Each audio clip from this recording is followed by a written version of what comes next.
o Brasil, o país das águas, o país que se vê uma nação grande, que aposta em projetos de impacto, de grande monta, para realizar o seu sonho de nação.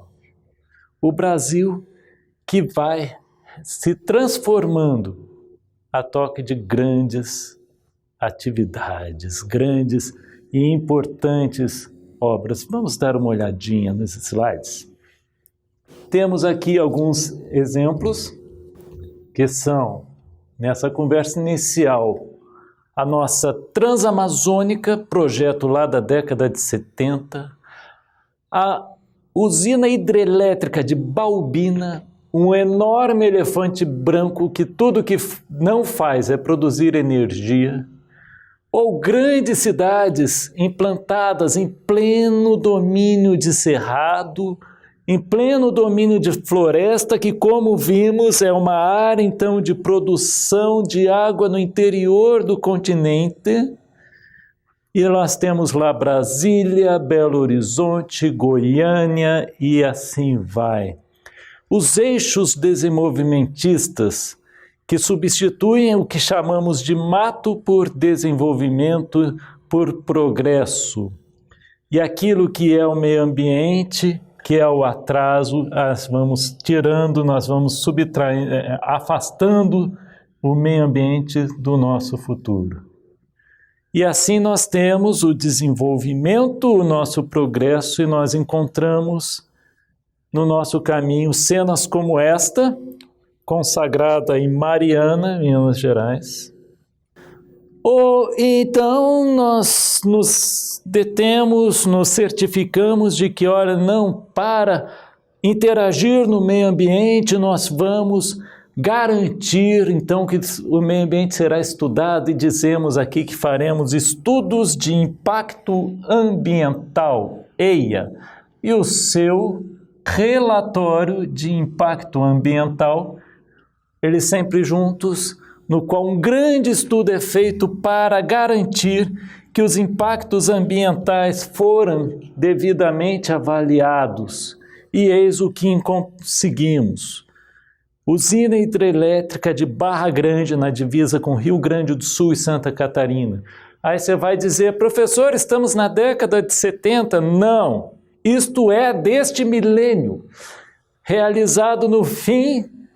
A barragem foi construída no final do último governo do Fernando Henrique Cardoso, e o enchimento da barragem foi feito no governo de Luiz Inácio Lula da Silva, com a ministra Marina como ministra do Meio Ambiente. Ou seja, nomes fortes, nomes sempre cotados para a presidência do nosso país, e nada consegue garantir que o meio ambiente seja respeitado e que nós, assim, possamos conseguir minimamente a sustentabilidade do nosso desenvolvimento, que minimamente traga a sustentabilidade da água, ao menos para aquilo que pretendemos realizar. Gente, como então se explica isso? É o que acompanha as minhas figuras. Eu não tenho aqui respostas, mas eu tenho então a constatação de que o meio ambiente tem sido considerado um sistema simples, fácil de lidar, e que pode, então, a custo de qualquer projeto, de qualquer intenção, cumprir com tudo que se pretende, sendo que assim o meio ambiente vai aos poucos sendo simplesmente subtraído.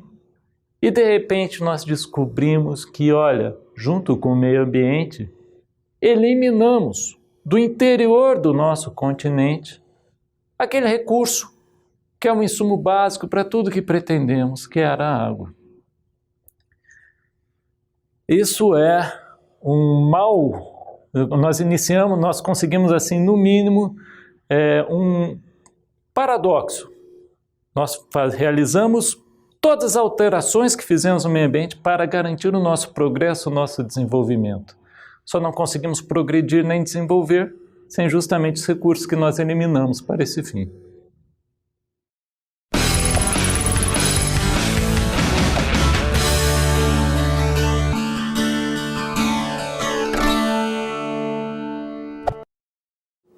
estamos no final da década de 1950 e uma mulher, Rachel Carson, nos Estados Unidos, começa a se dar conta de alguns eventos que as novas tecnologias, alguns efeitos das novas tecnologias empregados na agropecuária começam a causar no meio ambiente. Ela escreve um livro chamado Primavera Silenciosa. Este livro é o marco inicial do movimento ambientalista planetário. Vamos conhecer apenas algumas passagens que estão escritas neste livro, apenas nas suas páginas iniciais. É um livro que eu recomendo a leitura, mas vamos dar uma olhadinha ao que se diz aqui nos slides. Tudo decorre do surto repentino e do prodigioso crescimento da indústria criada para a produção e sintetização química. Estamos falando aqui então dos fertilizantes, principalmente falamos dos agrotóxicos, que costumam ser chamados ainda de alguns outros nomes, né? Mas na prática são biocidas, eliminadores da vida.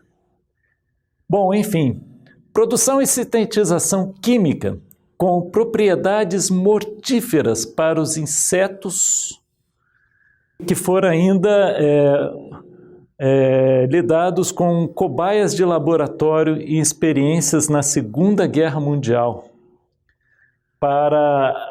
como agentes químicos de morte para o homem. Bom, enfim, dessas experiências na Segunda Guerra Mundial, descobrimos alguns insumos que começamos, então, a trabalhar em nossas lavouras, na criação do gado.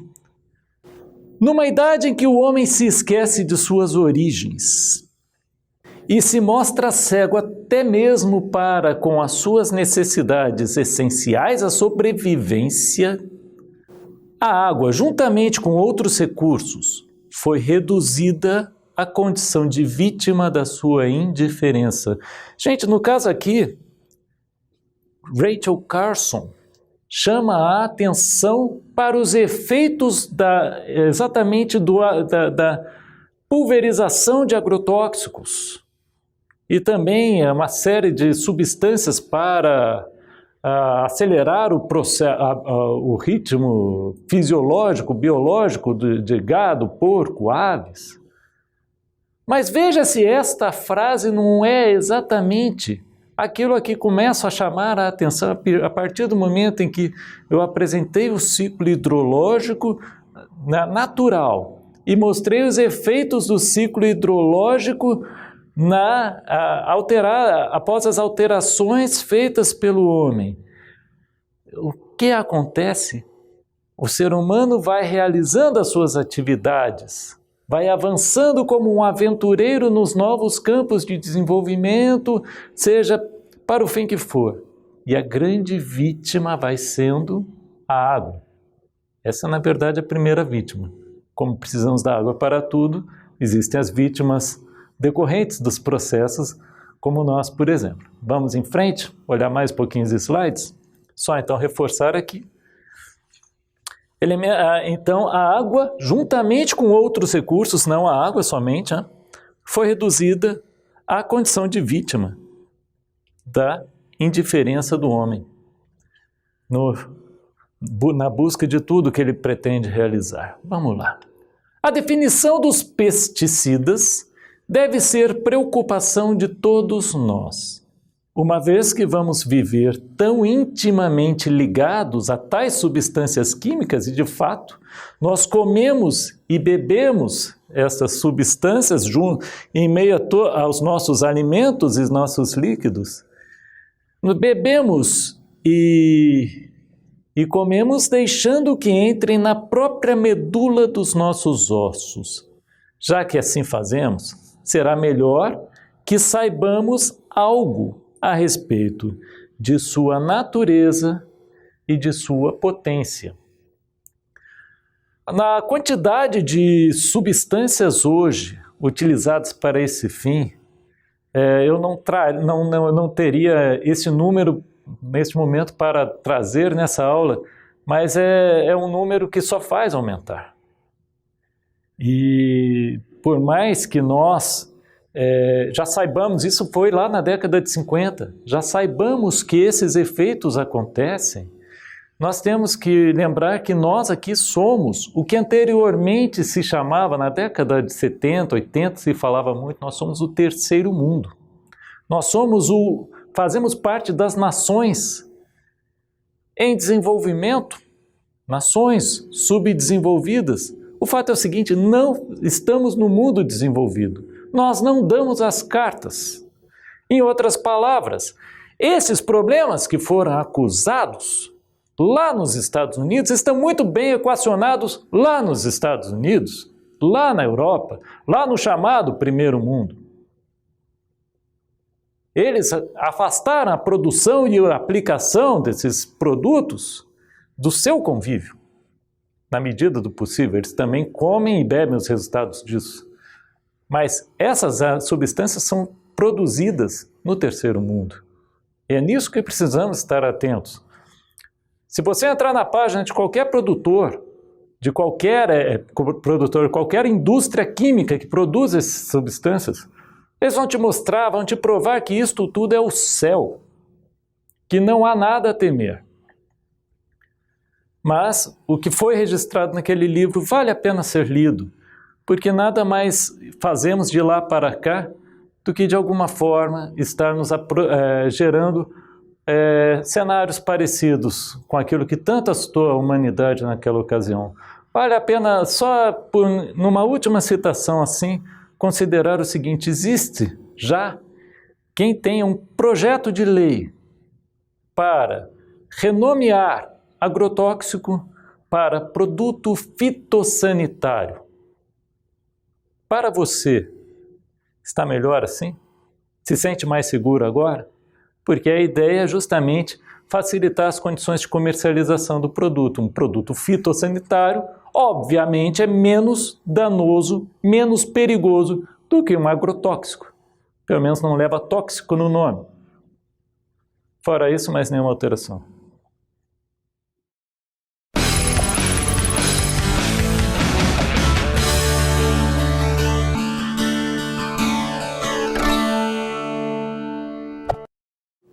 O ano de 1934 foi marcado no Brasil pelo novo código, pelo Código de Águas. Então já se percebia naquela ocasião a necessidade então de uma gestão dos recursos hídricos. O Brasil possuía fontes abundantes de água, possuía florestas abundantes. 1934, basicamente, o território nacional era algo que não reconheceríamos hoje. Então, naquele momento já começava a se pensar, precisamos trabalhar a água, precisamos pensar neste recurso de modo a garantir o seu melhor uso. E ainda sem conceitos como sustentabilidade, como outros tantos que vieram na sequência, o Brasil já começava a se preocupar com a água. Naquela ocasião, ainda em boas condições para preservar esse recurso. Vamos dar uma olhadinha nos slides.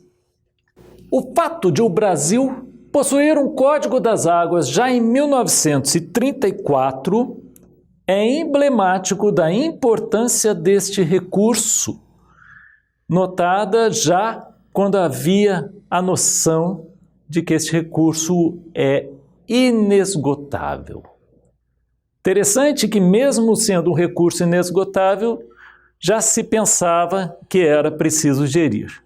Naquela ocasião era a noção que se tinha, né? Hoje já sabemos que não é um recurso inesgotável. Aquele, em 1934, era um outro Brasil. Um Brasil que era uma nova república e que vinha, nas décadas seguintes, sendo agitado por revoluções nos estados. O cangaço acontecia na região Nordeste. A Revolução Constitucionalista no ano de 1932, 2 anos antes do advento do Código das Águas, né, havia tomado conta do estado de São Paulo e posto São Paulo numa situação de conflagração. E eu gostei desta imagem do estado de São Paulo, na ocasião, para mostrar isto aqui. Olha que interessante. O estado que hoje conhecemos como o mais desenvolvido da nação tinha expressiva parte de seu território em florestas e era melhor representado por aves, animais e índios, enfim. Esse era um Brasil que hoje já não existe mais.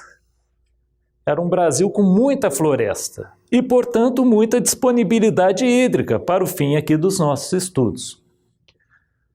A capital do nosso Brasil era lá no Rio de Janeiro, o chamado estado da Guanabara, que era uma porçãozinha ali da capital, da cidade do Rio, né? O Brasil, naquela ocasião, não tinha nem 40 milhões de habitantes. Só para se ter uma ideia do que isso significa, significa que, nessa ocasião, nós estávamos aqui e já pensávamos, precisamos preservar a água. De lá para cá, a nossa população quintuplicou. Eu lembro muito bem, na década de 70, a música que dava o tom da Copa falava em 90 milhões de habitantes. Já dobramos isso. E o nosso território, então, hoje, também já passamos essa marca de 200 milhões. O nosso território hoje tem muito mais habitantes, uma densidade muito maior de pessoas para uma quantidade muito menor de florestas, né? A economia era o café, era a erva mate, era a borracha. O Brasil não era industrializado, era o que menos se via no nosso país, eram indústrias.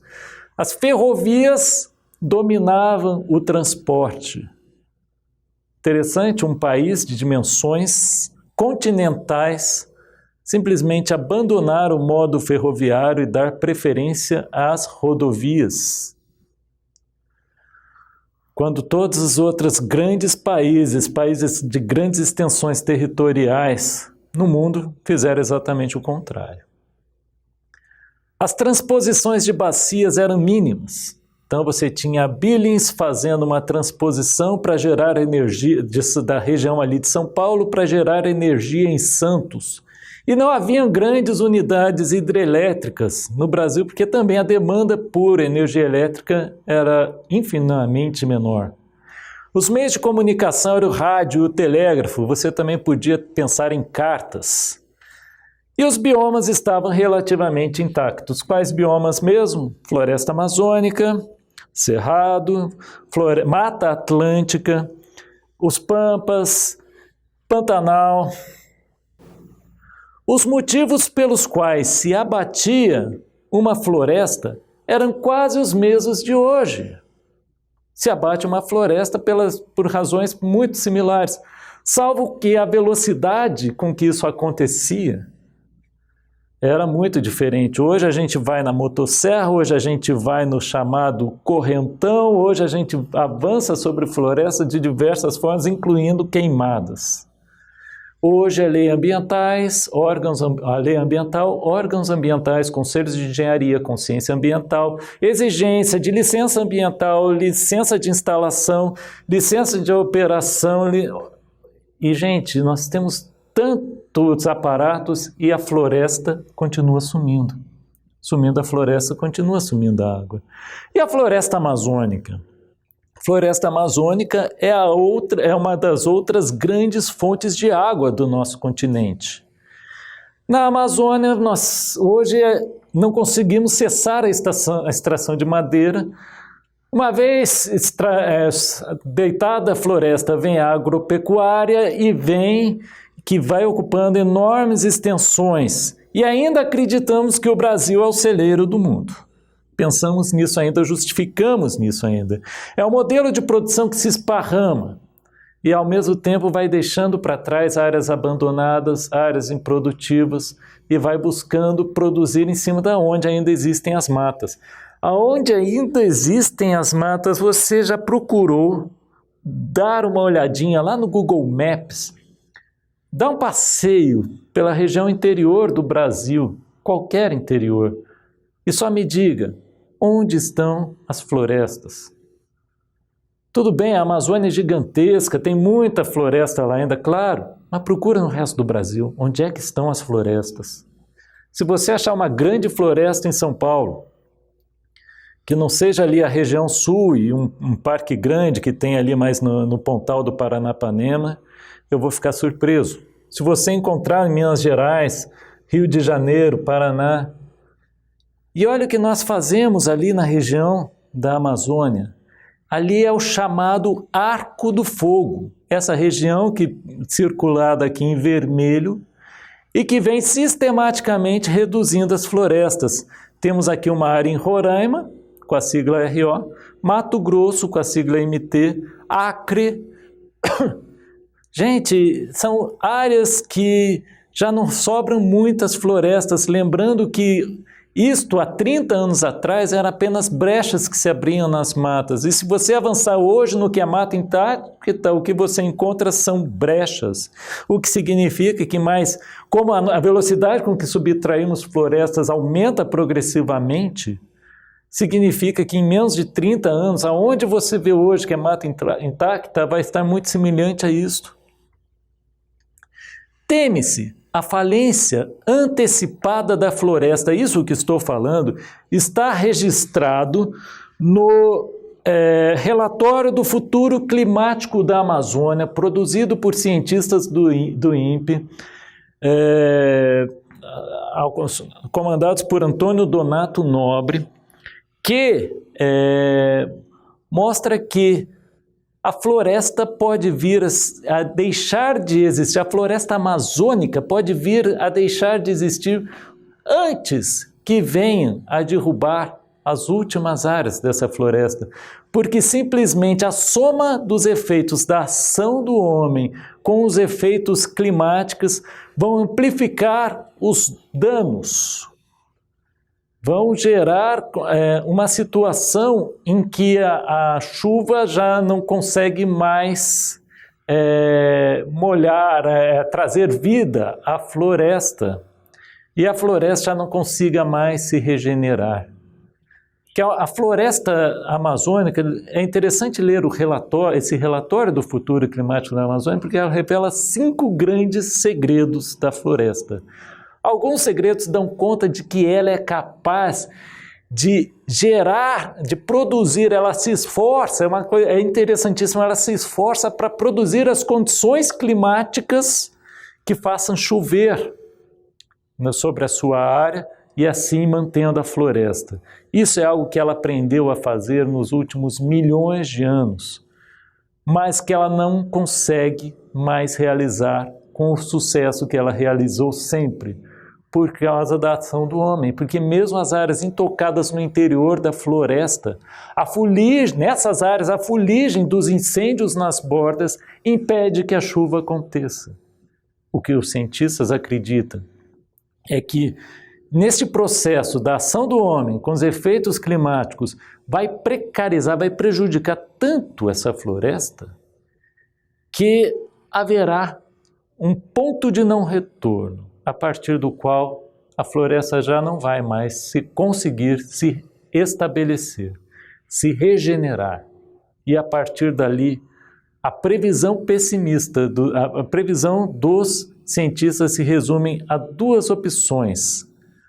A pessimista, a otimista, que seria a floresta amazônica que se transformaria em uma savana, e a pessimista, a floresta amazônica se transformar em um deserto. E nenhuma dessas hipóteses ela será a fonte de água que nós conhecemos hoje, porque um dos principais, dos importantes segredos revelados, desses 5 importantes segredos revelados pela ciência que consta nesse relatório, é que a floresta amazônica produz massas de ar úmidas que trazem chuvas para o Brasil, desde Cuiabá, indo além até Buenos Aires.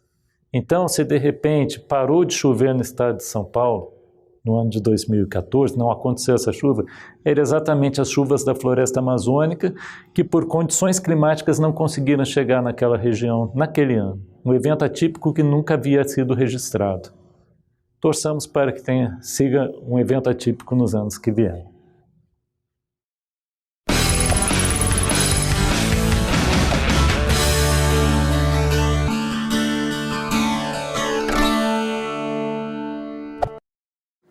O Código Florestal de 1965 era um código das águas atualizado para essa realidade do Brasil, em que florestas produzem água.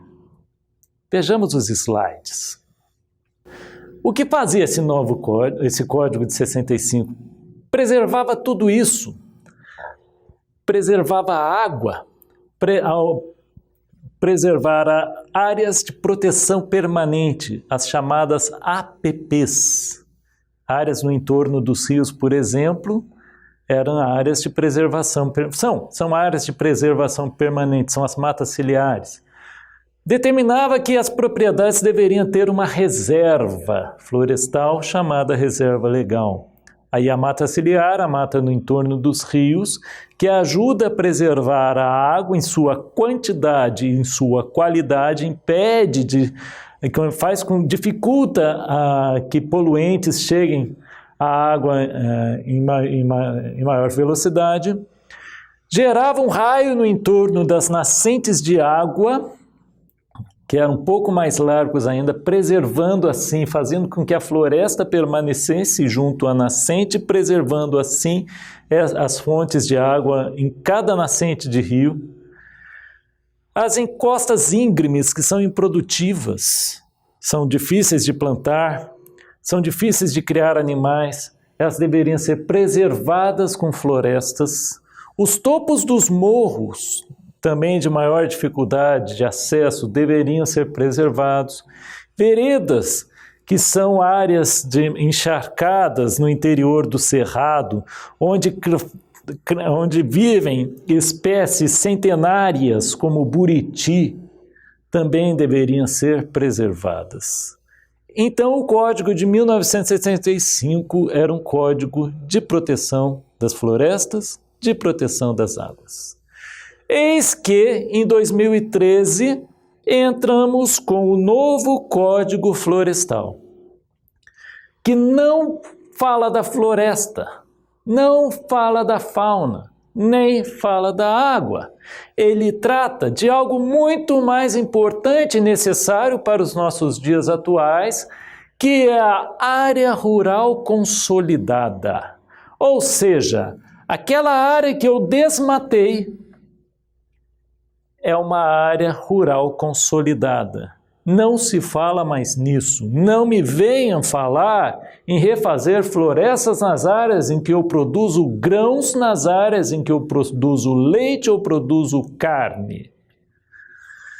A questão, então, agora, meus amigos, é quem está produzindo a água? Eu vou precisar da água em qualquer condição.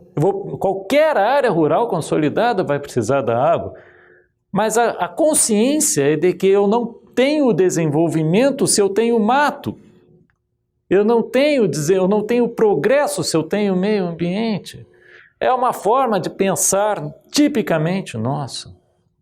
Juscelino Kubitschek, quando fez seu plano de 50 anos e 5 e pôs florestas abaixo, Brasil afora, gostava de ser fotografado desfilando sobre o tronco de jatobás, perobas, jequitibás tombados no esteio dos seus eixos desenvolvimentistas.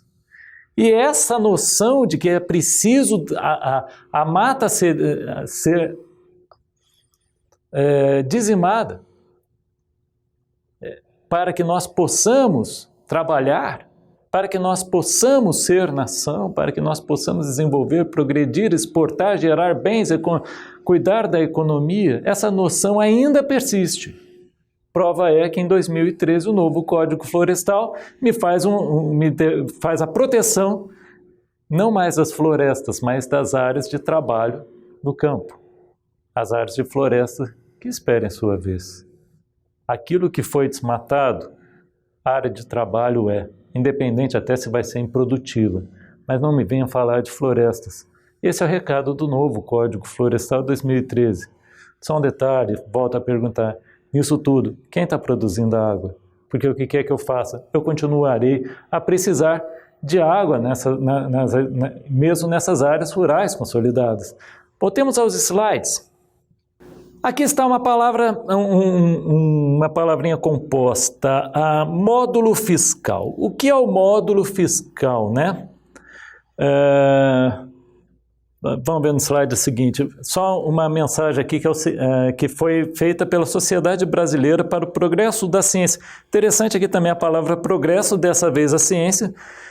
Um pessoal um pouco mais consciente, mais estudioso, que só manifestou na ocasião, lá em 2011, quando havia já o movimento para o novo Código Florestal, que é o seguinte, olha, na forma como está sendo feito, esse Código Florestal prejudica a proteção dos ecossistemas, especialmente em relação à preservação da água e da biodiversidade. Então, pessoal, aqui apenas para reforçar esse conceito que insisto em passar aqui, da relação entre água e florestas. Veja que se você não protege um ecossistema, o que estão aqui os cientistas dizendo? Você não protege a água. Agora, voltando à questão do módulo fiscal, o que significa isso? Se pensou ser conveniente que as propriedades rurais passassem a ser medidas em módulos fiscais. O módulo, desta forma, uma propriedade que tem até um módulo fiscal, ela tem que recompor a mata ciliar em 5 metros apenas no entorno do rio. Se eu tenho, então, uma propriedade pequena, eu não posso pensar em floresta. Eu tenho que produzir e a terra é pequena, a propriedade é pequena. Essa é a ideia. Se eu aumentei um pouquinho, dobrei o tamanho, vai lá, mais 3 metrinhos aqui de recompensação. Gente, isso é ridículo. Uma copa de árvore já faz esse tamanho, já faz essa dimensão de 5 metros.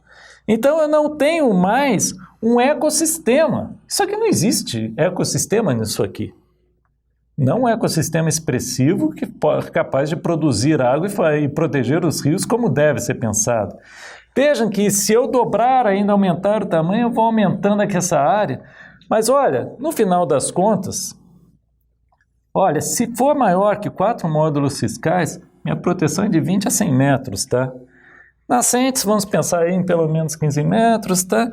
Só um detalhezinho, com tudo isso aqui que eu vou pensar, que eu vou precisar, é só um detalhe que é o seguinte, propriedades pequenas, isso que eu pensar aqui, ó, que eu vou proteger, não pode exceder 10% da propriedade. E se a minha propriedade for de maior tamanho, vá lá, 20% no máximo. É uma regra ruim de fiscalizar, é uma regra ruim de se conseguir efetivamente produzir água. E lembrando só um detalhe, o tamanho do módulo fiscal varia por município. Lá no norte do país, em Acrelândia, no Acre, isso aí, um módulo fiscal são 100 hectares. E vai variando de município para município. Peguei 2 aqui, olha como já vai diminuindo. Em Cambuquira, Minas Gerais, 30 hectares. Jandira, em São Paulo, um módulo fiscal tem 7 hectares. No mesmo estado aqui eu coloquei 2, mas isso acontece pelo país inteiro. Sarandi, são 14 hectares. Tamboara, ali tá ali na região noroeste do estado também, 24 hectares. E lembrando que os municípios costumam ter como divisa, como limite geográfico, exatamente o rio. Então, se o município de Tampoara está aqui, o de Sarandi está ali, as minhas propriedades eu vou medir em módulos fiscais de tamanhos diferentes, para entender se isso aqui vai ter 5 metros, se isso aqui vai ter 15 metros, e o ecossistema que se vire nisso. O que nós estamos fazendo, na verdade, é condenando as fontes de água. Volto a lembrar, procurem no Brasil onde é que estão as florestas. Porque não estamos mais produzindo água no interior do continente. E se não fazemos isso, estamos dependendo e estamos cada vez mais dependentes da chuva. Então, meus amigos, a essa altura do campeonato, preparem os seus tambores e vão fazer a dança da chuva, que vai ser a forma que a gente vai ter para atrair o recurso hídrico para tudo que precisamos e inventamos de fazer no nosso país.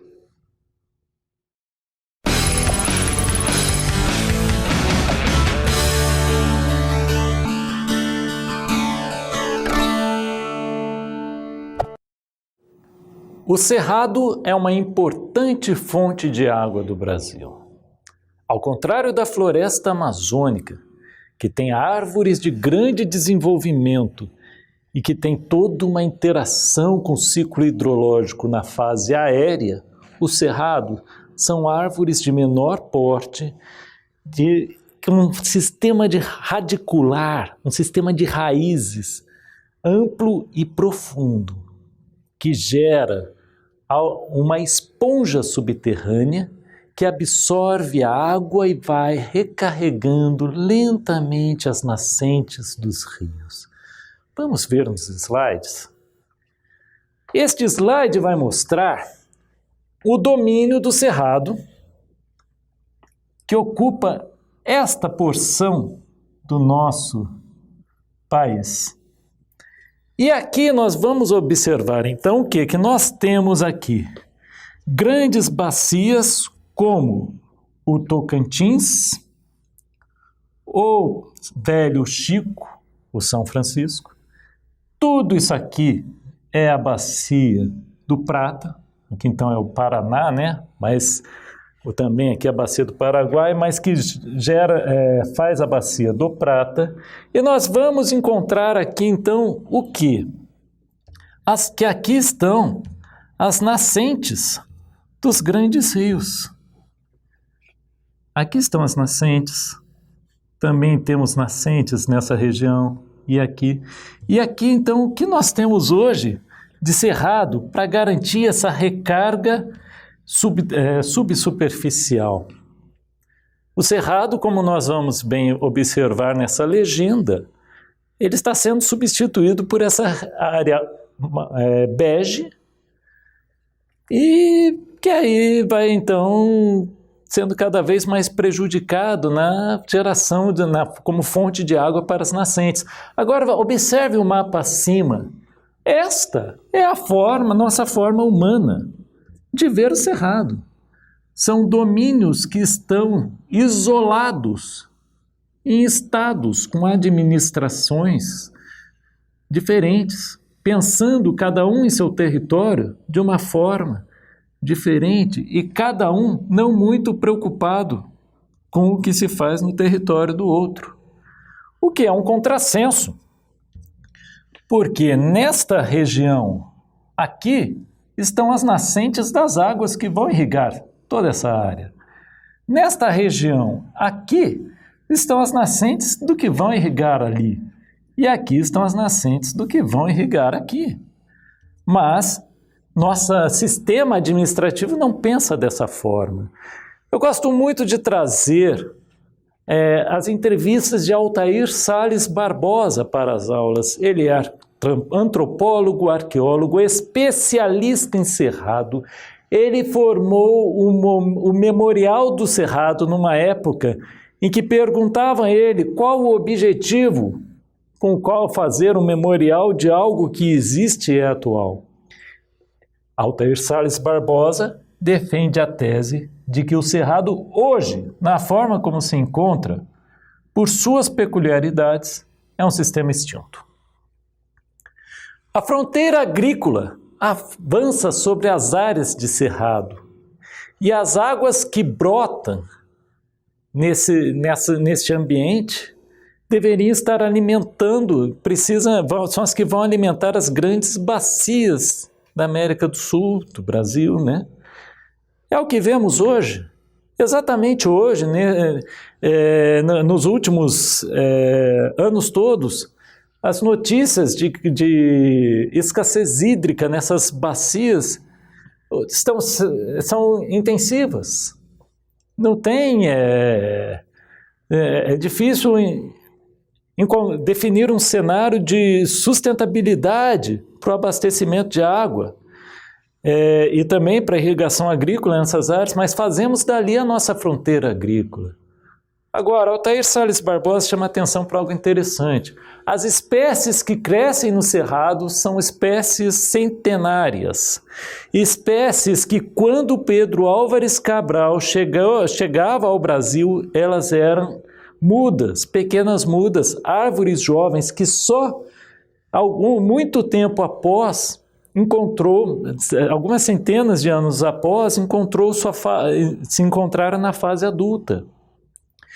E nós estamos substituindo, abatendo esses indivíduos e sem um mínimo de estudo e, como ele afirma, sem a menor condição de reproduzi-las, porque são espécies que levam centenas de anos para crescer. Então ele cita a barba de bode, por exemplo, que é uma espécie que nem árvore enfim, não damos muito valor, mas ela tem toda uma contribuição na produção de água. Aqui novamente a questão de que a água da chuva ela vai sendo absorvida pelos sistemas complexos de raízes, alimentando o lençol freático e os aquíferos. E nós substituímos, então, essas espécies por exemplo, por monoculturas, como, por exemplo, a soja, que tem raiz rasa e não vão promover mais a recarga da água subterrânea. Lembrando que, para plantar a soja, aquele solo ácido do cerrado foi corrigido com recursos que incluem a adição de calcário, e é um solo que passa a ser então enriquecido para a produção agrícola. Quando você faz isso, aquelas espécies do cerrado que estão acostumadas a um solo pobre, elas não vão mais retomar. Não vai haver uma rebrota nessas áreas, não vai haver um reflorestamento natural nessas áreas. Então, quando você fala em que uma área de cerrado cedeu espaço à fronteira agrícola, isto é definitivo. E é uma área de produção de água das grandes bacias hidrográficas do nosso país, da nossa América do Sul, que foi perdida de forma irreversível. Consequência das nossas monoculturas, a redução da infiltração e do escoamento subsuperficial numa área de grandes temperaturas, estão favorecendo o que ali no caso, mais mesmo é a evaporação. O que ainda o pesquisador do Cerrado ainda alega? Que grande parte da fauna está em vias de extinção. Com isso, os polinizadores, animais, insetos, que já estão na sua maioria extintos, não vão ajudar, contribuir, colaborar no processo de reprodução da flora. Ele afirma que a flora que as árvores chegam a florescer, mas não produzem frutos. Isto é um cenário simplesmente abominável e que nos leva à conclusão de que não estamos procedendo à gestão territorial adequada nessa região. Vocês devem lembrar que durante as minhas aulas eu falo que quando você realiza diversas atividades, indiretamente você está fazendo uma gestão de recursos hídricos, porque você afeta nas suas atividades o recurso hídrico, seja em quantidade, seja em qualidade, seja em ambos. Infelizmente, nem sempre da forma mais adequada.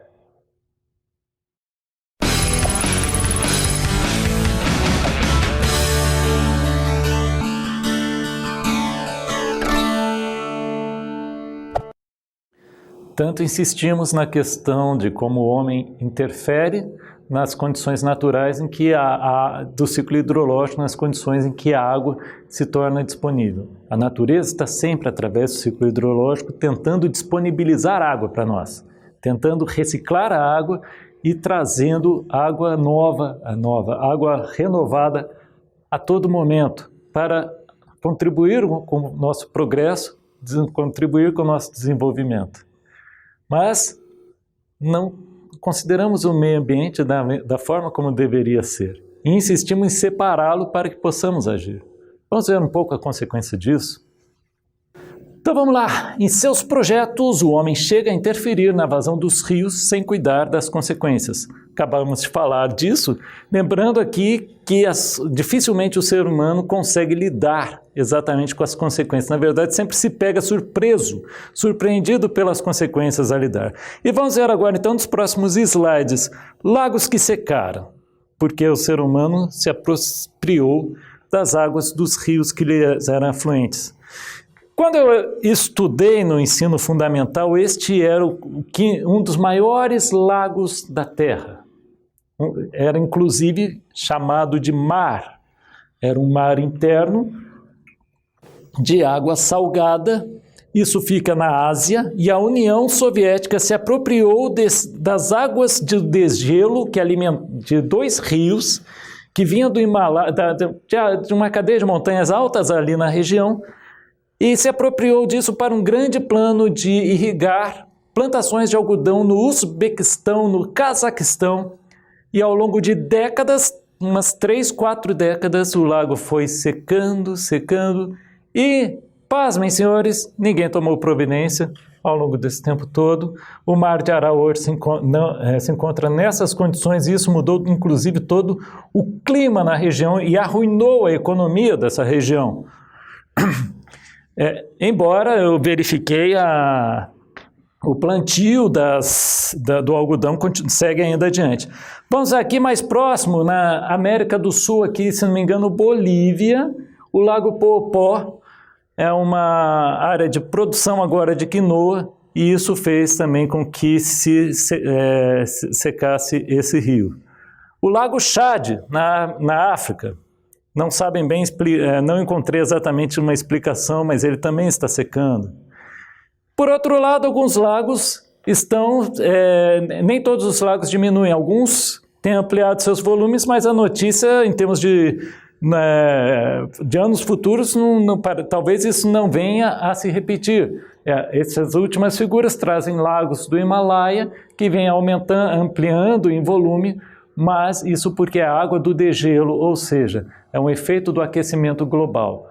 Então, logo se cumpra o degelo dessas neves eternas, então ditas eternas, esses lagos também terão destinos semelhantes aos demais.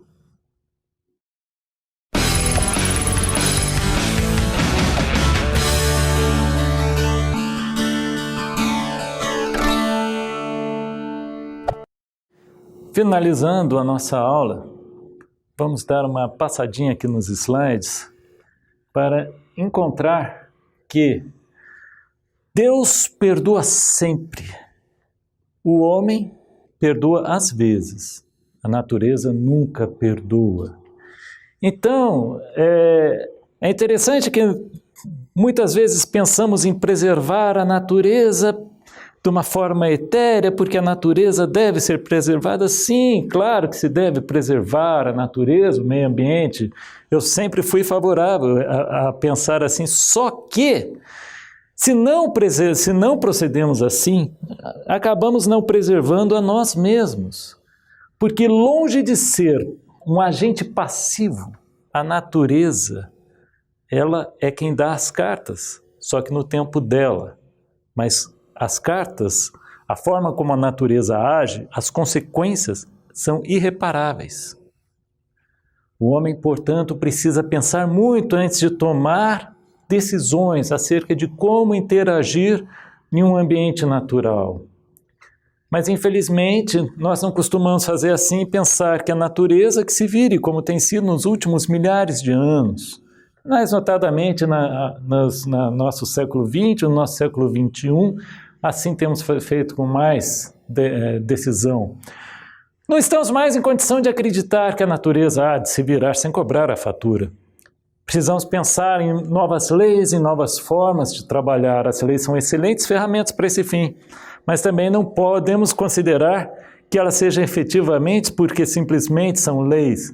Então precisamos que as leis nos ajudem a motivar a preservação dos biomas, a coibir as agressões ambientais, a incentivar a fiscalização e a punir os agressores.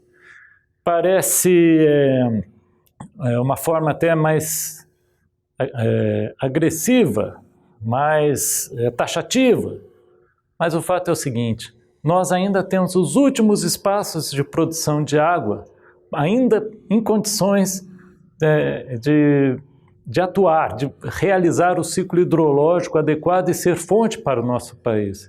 Não temos mais condição de abrir mão dos espaços ambientais, dos espaços de produção de água, em favor da viável gestão dos recursos hídricos.